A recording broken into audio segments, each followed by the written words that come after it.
경찰이 되려면 여성도 군대 가라. 여성분들한테 군대 가라? 경찰 등등등 이런 일 공무원 되고 싶으면 군대 가야 됩니다. 이건데요, 지금 뜻이요. 오늘 이준석 개혁신당 대표죠. 요새 공약 발표 계속하고 있는데 오늘 이와 관련된 공약이 나왔어요. 들어보겠습니다. 여성 신규 공무원 병역 의무화를 제안합니다. 헌법 제39조 1항에 따르면 모든 국민은 국방의 의무를 부담해야 합니다. 한쪽 성별만 부담했던 병역을 나머지 절반이 조금씩 더 부담해 나가는 방식으로 전환할 것을 제안합니다. 빠르면 2030년부터 공개 채용을 통해 경찰, 해양경찰, 소방, 교정 직렬에서 신규 공무원이 되고자 하는 사람은 남성과 여성에 관계없이 병역을 필할 것을 의무화하겠습니다. 남녀 갈라치기라는 이야기는 이제 제가 무슨 공약을 하든지 간에 약간 반찬처럼 등장하는 내용인 것 같은데 이 내용의 어떤 부분이 남녀 갈라치기에 해당하는지가 저는 명확하지 않습니다. 그러니까 이 공약이 나온 다음에 앞서도 또 공약이 있었잖아요. 화면 좀 보겠습니다. 그러니까 지난 18일에는 65살 이상 지하철 무임승차 제도 이거 폐지합니다라고 나왔어요. 당시에는 아니 이거는 그럼 이 청년 세대 부담을 감안해서 지금 노년 세대가 누리고 있는 저 제도를 폐지하겠다. 그래서 이거는 아니 그럼 세대 약간 뭐 갈라치기입니까? 이런 반응이 있었거든요. 근데 오늘은 신규 공무원, 경찰, 소방, 교정 이런 식이죠. 요거 되시려는 분들은 여성분들도 군대 가나와야 됩니다. 병역 의무화를 한 거예요. 오늘 이게 나온 거예요. 이걸 가지고는 아니 그럼 남녀를 이것도 어떻게 나누는 겁니까? 이런 반응 나왔거든요. 아까 이준석 전 대표의 그 질문에 대한 반응이 있었죠.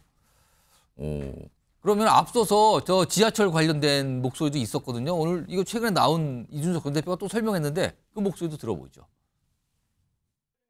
여기 오실 때 지하철 타신 분들 많을 텐데 얼마 전까지 찍으면은 1250원 찍히지 않았습니까, 여러분? 요즘 1400원 찍힙니다. 7월부터는 1550원 찍힙니다. 이게 이 상태로 방치하면은 고령화가 지속되면서 아마 지금 수송 원가가 2,000원이 넘는다고 하는데 내년쯤 되면은 2,000원 찍힐지도 모르는 겁니다. 김철현 교수님, 유독 이준석 대표의 공약이 갈라치기 아니냐? 이런 논란의 대상이 되는 건 왜 그럴까요? 이게 보통 정책이라고 하는 게 국민 일반을 상대로 해서 보편 타당해야 되거든요. 근데 지난번 무임승차 폐지 논란도 그렇고 한쪽은 이득을 보고 한쪽은 손해를 보는 구조가 돼 있기 때문입니다.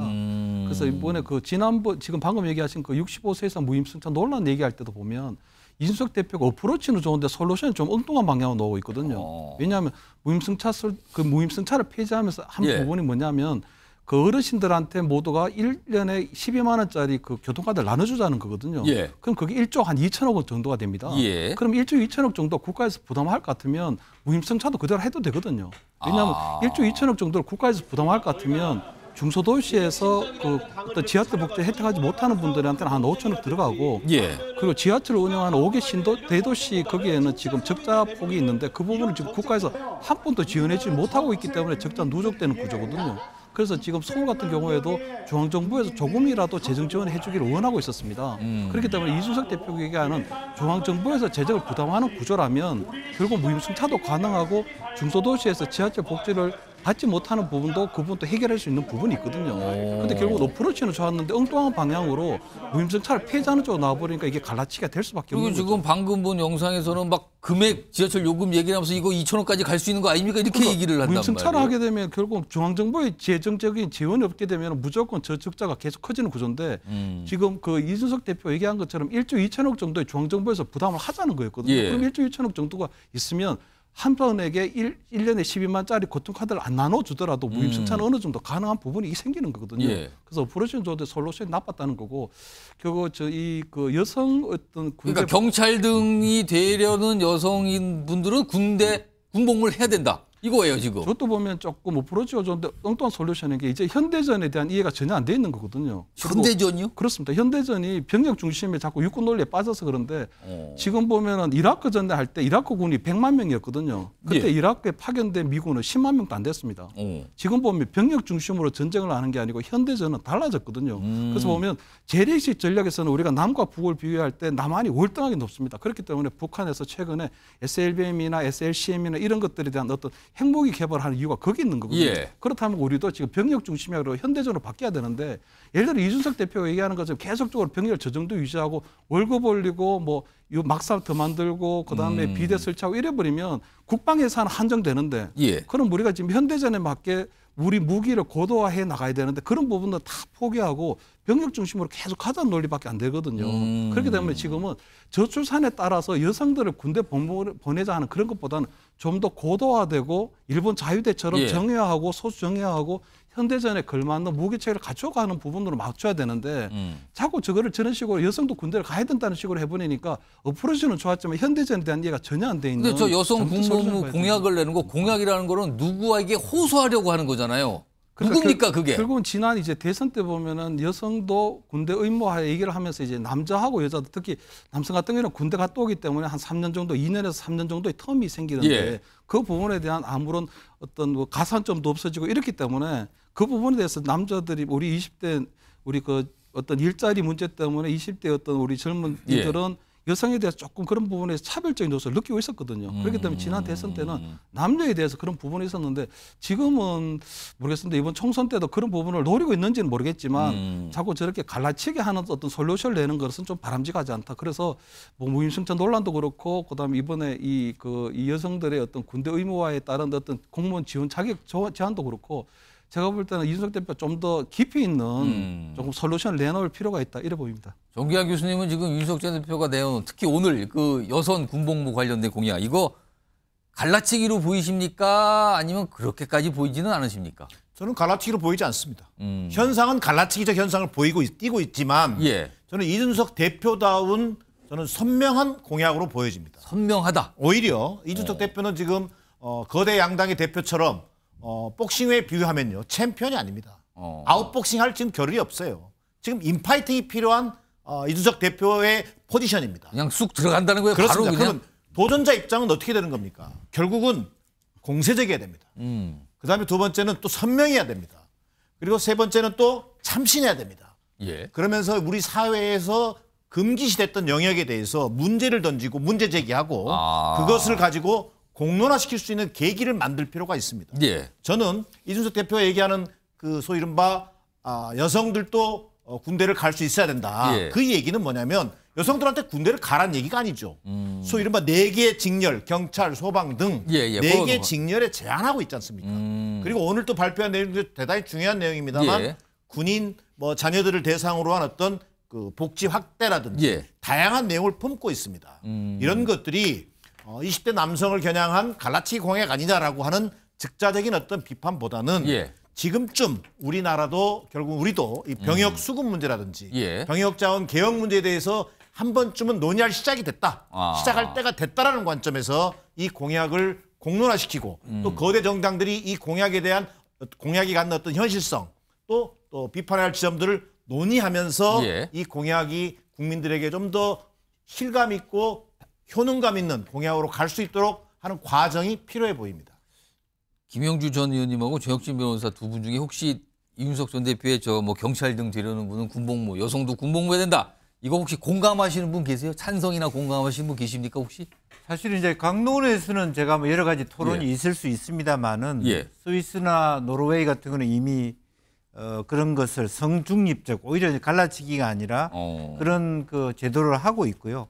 또 실제적으로 작년 22년 조사에 의하면 예. 여성과 남성이 같은 그 병력 공간에 쓰는 것이 오히려 더 만족도가 높다라는 이제 여성 여군들의 만족도가 높은 것도 사실이고 예. 심지어 우리나라에서도 그런 부분에 대한 연구 영역이 있는 것도 사실입니다. 다만 그 메신저가 이준석 대표다 보니까 상당히 갈라치기 아니냐 하는 벌써 이제 편견 속에서 이 정책을 보는 거죠. 그래서 그런가 앞서서 65 이상 무임승차 제도 폐지 이거하고 같이 또 맞물려 온단 말이에요, 네. 지금요. 실제로 보면은 이제 그런 65세 이상 무임승차 제도의 폐지도 사실은 100% 무임승차는 우리나라밖에 없는 제도거든요. 따라서 한 번쯤 논의를, 왜냐하면 2035년 되면 예. 노령 인구가 30%가 됐을 때 과연 제가 서울시 부시장을 해본 입장에서 봤을 때 예. 이런 무임승차 분에 대해서 중앙정부가 보건복지부가 예산을 대주지 않으면 사실은 지하철의 위기가 와요. 사회에 굉장히 불안적 요소가 예. 옵니다. 이제 그런 부분에 있어서 오히려 이런 의제에 대해서 조금 예를 들어서 이낙연 전 총리가 만약 이 아젠다를 던졌다면 어땠을까? 좀 더 진중하게 한번 볼 필요가 있다라고 봤을 텐데 실제로 보면 이준석 대표가 던지니까 그야말로 세대별 갈등.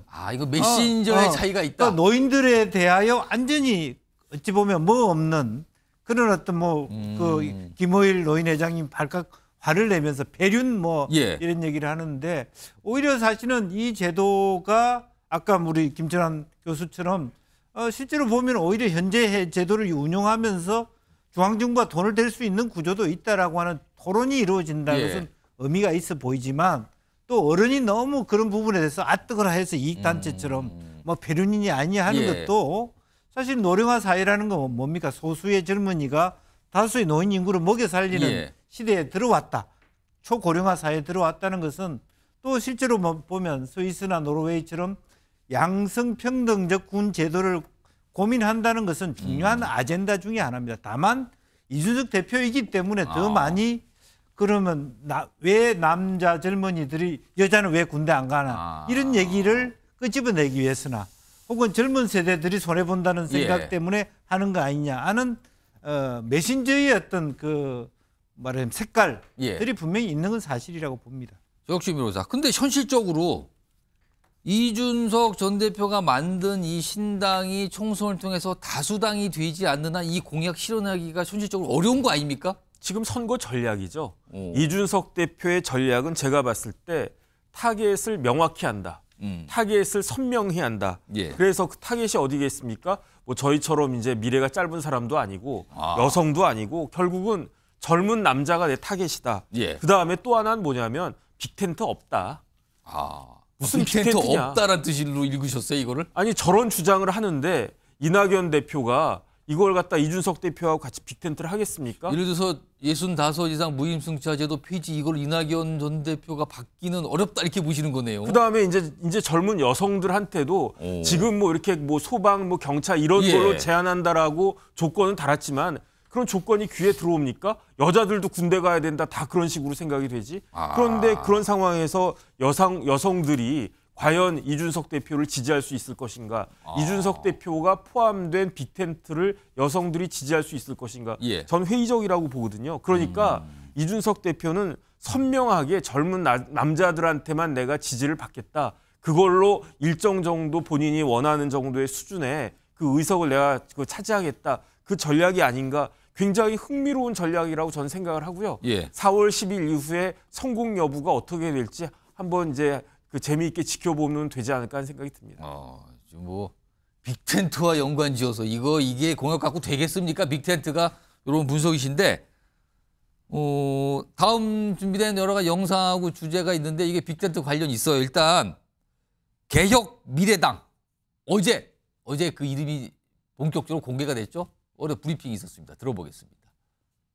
네, 안녕하십니까. 미래대연합 수석대변인 박원석입니다. 미래대연합과 새로운 미래 창당준비위원회는 기득권 혁파와 정치혁신, 사회개혁과 미래 전환에 나서라는 국민의 기대와 명령에 부응하기 위해 공동 창당하기로 합의했습니다. 오는 2월 4일 중앙당 창당대회를 개최합니다. 통합정당의 당명은 가칭 개혁미래당으로 결정했습니다. 미래로 나아가겠다는 의미를 담았습니다. 개혁 미래당이라는 이름이 나왔어요. 일단 가칭이고 뭐 향후에 뭐 공모를 통해서 진짜를 정하겠습니다라는 설명도 있었지만 일단 개혁 미래당. 자, 그러자 개혁 신당을 만든 이준석 대표 바로 반응을 어제 보였어요. 이겁니다. 옆에 신장 개업한 중국집 이름을 조금 알려줬다고, 중국집 이름이 조금 알려줬다고 그대로 차용하겠다는 것 따라했다는 뜻이네요. 무임승차는 지하철이든 당명이든 곤란. 여기다 무임승차 얘기를 딱 꺼내놓습니다. 당 이름에 무임승차냐 이런 반응인 건데요. 그리고 자, 또 요거에 대해서 반박을 하신 분이 있습니다. 들어보시죠. 개혁이나 미래 같은 건 일종의 보통 명사화된 당명의 키워드들입니다. 근데 그거를 뭐 어디가 독점하거나 어디가 선점하거나 이럴 문제가 아니에요. 다만 시기적으로 개혁신당이 먼저 창당을 했기 때문에 이제 그런 말씀을 하시는 건데 그게 이렇게 대세를 가를 만큼의 중대한 문제일까? 아마도 이준석 전 대표는 본인들이 쌓은 자산에 편승한다는 시각인 것 같은데 무슨 자산을 쌓는지 잘 모르겠고 편승할 의도가 없다는 점을 제가 분명히 말씀을. 이거 보니까 이름 갖고 서로 불쾌한데요, 지금. 김영주 전 의원님. 네. 이거 따라한 것 같습니까? 아닌 것 같습니까? 어떻게 보세요? 여러 가지 고민이 그 안에 있죠. 예를 들면 이준석 대표 표현으로 하면 내가 지금 동성루를 하나 새로 중국집을 했는데 바로 옆집이 동성각이에요. 아, 동성루, 동성각. 네, 다 중국집인데. 근데 왜 루하고 각의 차이가 뭐냐 하면 가나다 순으로 기표할 때 자, 이 맛집이 어느 맛집이 좋습니까? 동성루보다 동성각이 가나다 순에 앞섭니다. 그러네요. 예. 그러니까 개혁 미래당이 개혁 신당보다 가나다 순으로 앞서죠. 그것이 기분 나쁜 거예요. 현재 현역 수도 개혁 신당은 한 명밖에 없고요. 개혁 미래당은 3명입니다. 앞으로 어떻게 될지 모르지만 근데 사실은 현재 한동훈 윤석열 그 대통령 관계 속에 또 유승민 의원이 당에 잔류를 하면서 그 개혁 신당이 넘어올 수 있는 현역들이 극히 제한돼 있다고 보면 이제 그렇게 그런 의미에서 본다라면 좀 짜증이 날 수밖에 없어요. 그걸 이제 표현한 거예요. 무임승차하고 있다. 동성루 주방장 입장에서는 굉장히 짜증 날 수밖에 없다는 거고 한편으로 보면 왜 개혁 미래당이라고 했냐 하면 두 집이 그냥 합치면서 동성루로 하되 입구는 여기 이렇게 바꿀 수도 있잖아요. 한 집으로 두 집이. 그랬을 때 그러면 개혁 미래신당이라는 이름을 가져갈 수도 있기 때문에. 개혁 미래신당이요? 네. 그런 것도 있을 수 있고 또 하나는 아까 박은석 의원 얘기처럼 왜 개혁이냐. 사실은 정당이 너무 많습니다. 그렇다 보면 기억을 잡아야 돼요. 그냥 미래신당 하면 한참 뒤가 됩니다. 기억. 그리고 김영주 의원님이 이게 가나다 순에서 맨 앞을 잡아야 된다. 근데 기억을 잡는데 그러면 가자 미래신당. 이건 갈게 미래신당 이거보다는 개혁이라는 얘기밖에는 들어갈 게 별로 없다. 돌고 가장 좋은 표현이다. 안 따라하고 싶어도 사실은 기억을 잡기 위해서는 그 단어를 잡을 수밖에 없다. 보편 단어다.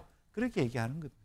요 주제를 저혁진 변호사가 아까 빅텐트 얘기를 하셨길래 제가 일부 질문을 드리는데 사실은요. 이준석 전 대표가 이름에 대해서 불쾌감을 딱 표시한 거잖아요. 근데 만약에 제3지대 정당들끼리 손을 잡을 의도가 굉장히 강하다면 이쪽은 개혁신당, 이쪽은 개혁미래당이잖아요. 그러면은 우리 진짜 손 잡을 겁니다라는 분위기가 있었다면 잘 됐습니다. 어차피 우리 손 잡을 건데 같은 개혁스러운 정당끼리 잘해봅시다. 환영합니다. 이럴 수도 있었던 거 아닙니까? 그러니까 제가 봤을 때는 이낙연 대표가 그 개혁미래당이라고 하는 당명을 가칭으로 만든 거는 빅텐트에 대한 미련이 있었다 이야기라고 저는 생각이 들고요. 이낙연 전 대표는 미련이 있는 건데 그럼 이준석 대표는? 그런데 요번에도 또 요거 가지고 뭐 무임승차 운운하면서 빅텐트 없다라는 그 시그널을 메시지를 계속 보내주고 있는 거예요. 그런데 사실은 이 부분에 있어서는 이준석 대표 말이 맞거든요.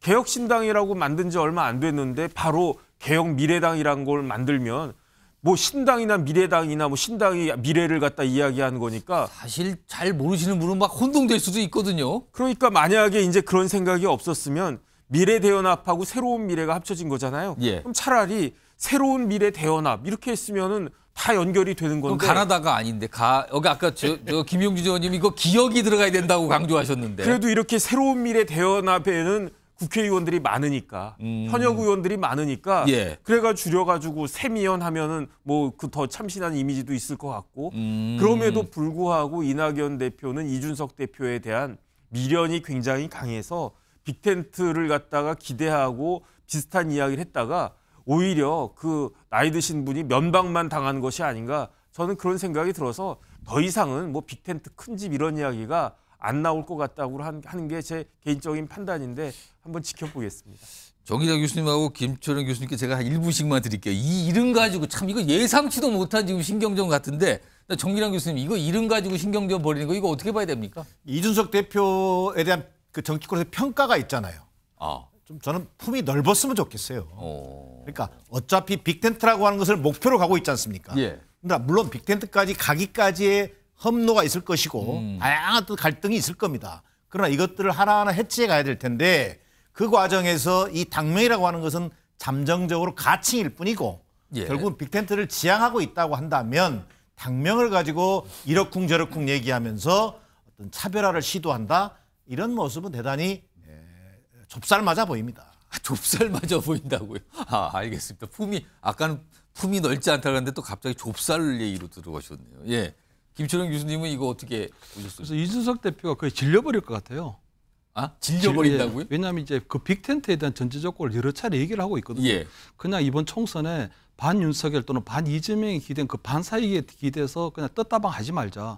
두 번째, 신당은 각각의 모습을 갖춰서 비빔밥을 만들자. 예. 그래서 각각이 고유한 신당으로서의 어떤 청사진 정책 잘 개발해서 국민들에게 보이고 이 신당의 파이들을 키우면 된다. 예. 이게 지금 몇 번 얘기했는데 지금 보면 민하겐 신당하고 결국은 당명이나 쫓아오고 그 자기에게 잘 보이려고 하는 그런 당명만 만들고 있는 상황이거든요. 예. 그러니까 이준석 대표가 저런 식으로 하게 되면 제가 볼 때 이런 식으로 계속 할 수는 없다. 이렇게 한번 계속적으로 경고를 하고 있어서 방금 우리 정혁진 변호사 얘기한 것처럼 저렇게 되면 빅텐트의 가능성 점점 멀어진다. 거기다가 또 하나 기분 나쁜 건 본인이 먼저 개혁신당이라는 걸 꺼냈는데 개혁미래당을 해버리면 나중에 만약에 연대가 되지 않게 됐을 경우에는 나중에 선거에 가면은 이름이 굉장히 혼동이 오거든요, 유권자들이.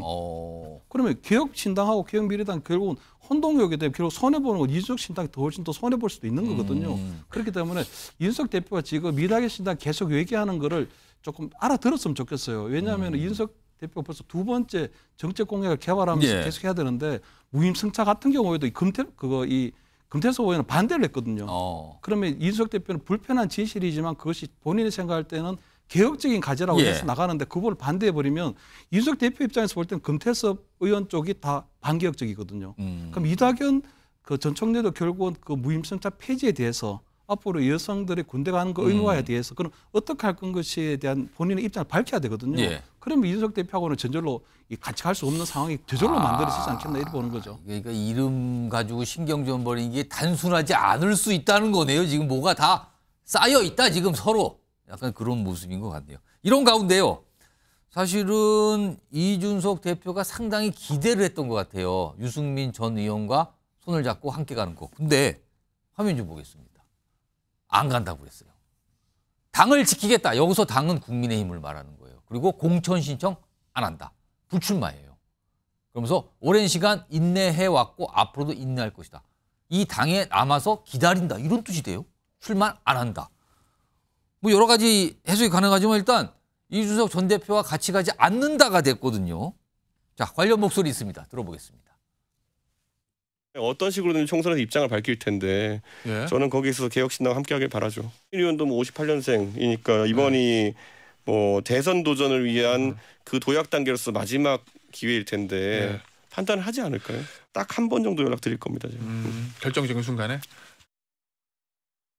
더군다나 지금의 밖에 있는 개혁신당은 유승민 전 의원을 위한 공간이 거의 없어요. 그러니까 이건 누가 뭐래도 이준석 전 대표를 위한 당이거든요. 거기에 가서 들러리를 설 하등의 이유가 없지 않겠습니까? 예. 유승민 전 의원이 갖고 있는 좋은 정치적 자산들이 저는 아직 남아있다고 봅니다. 정기란 교수님. 유승민 전 의원은 왜 이준석 대표와 함께하지 않았을까? 그런 결정을 했을까? 저는 우선 떠오르는 게 두 가지 키워드입니다. 뭡니까? 하나는 배신자 프레임입니다. 그러니까 박근혜 전 대통령과의 어떤 관계에서 그 배신자 프레임을 어쨌든 간에 한번 떨쳐내야 된다라고 하는 그런 것들이 작동하지 않았을까. 그게 너무나 큰 부담으로 지금 잡고 있다. 그렇습니다. 두 번째는 유승민 대표에게 갖는 또 하나의 뭡니까?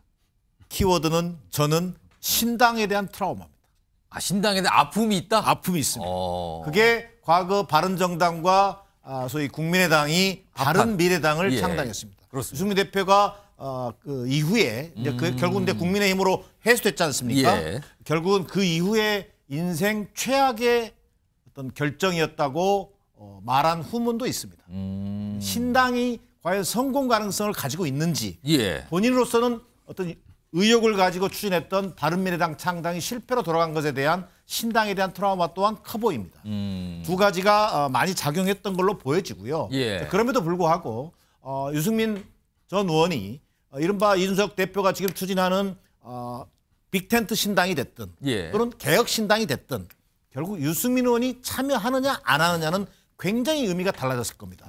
결국 유승민 대표가 가지고 있는 합리적 보수의 어떤 대표 주자성, 예. 이미지라든가 또는 정책 전문성 이런 것들이 만약에 신당의 접목이 됐더라면 굉장히 의미 있는 시도가 될 수 있었다. 자, 그럼에도 불구하고 유승민 전 의원은 잔류를 선언했다. 예. 결국은 그 의미는 뭐냐면 저는 여전히 유승민 대표가 소위 이른바 어느 순간 결정적인 국면에 있어서 결단을 해야지 못하는 이른바 좀 우유부단한 이미지를 노출시킨 측면도 있어 보입니다. 자, 이렇다고 해서 소위 공천 신청을 하지 않았기 때문에 예. 국민의힘의 지도부가 과연 공천을 줄지 전략 공천이라 줄지는 모르겠습니다만 저는 그런 가능성은 무망해 보입니다. 자, 그렇다면 유승민 의원은 앞으로 어떻게 헤쳐나갈 것인지 예. 거기에 대한 고민은 겹겹이 쌓여가는 상황으로 보여집니다.